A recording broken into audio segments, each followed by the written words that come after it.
What up, fam? So a lot of you guys are upset that we only got one chosen set out of LEGO ideas for this last review round, and I'm gonna tell you why.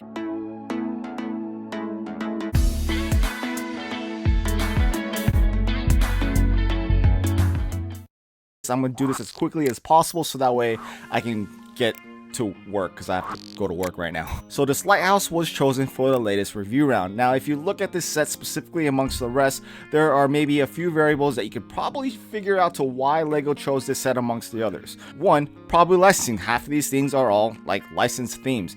Two, no real new molds. That kind of eats away at something. And three, it's a great build. It wouldn't be here if it wouldn't.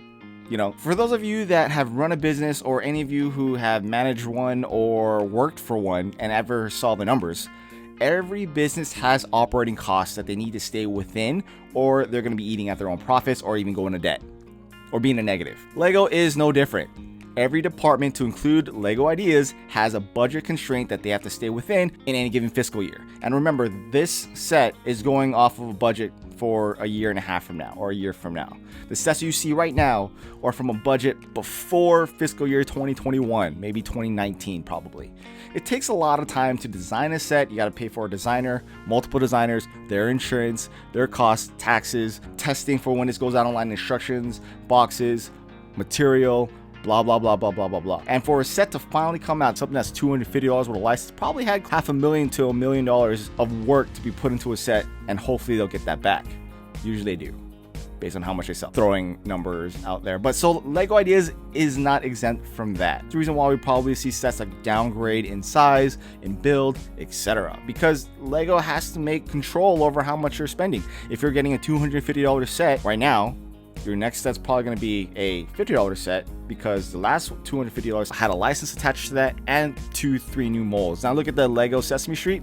How much money did that eat up? A lot of us were disappointed that it wasn't this big thing that it was projected to be, but we had new molds attached to it, and LEGO molds are hard to do. Like, it's very hard to get. You have to justify the reason for getting a new mold, and then maybe use it later, because you have to make this new contraption to put into a machine that's supposed to be a new print or new color, etc. LEGO has to justify the reason of making that mold. Can they use it again? That's why you see it right now with the Mandalorians. LEGO's trying to stay within a budget. It's very simple. LEGO Ideas is a very linear thing. There's no trading of parts any going forward. They just got to see what's available at the time, and hopefully another department can make a new mold, and if there is one available, they'll take it from that. If LEGO Ideas continuously has to facilitate new licensing, new molds, it's going to restrict what is going to be selected for LEGO Ideas. It's that simple.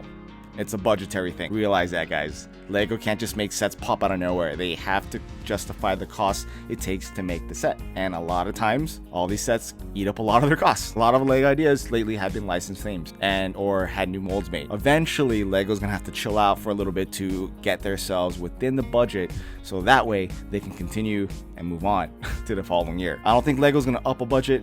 They might. We never really know. I mean, like I said, I'm just speaking on my personal experience running a business.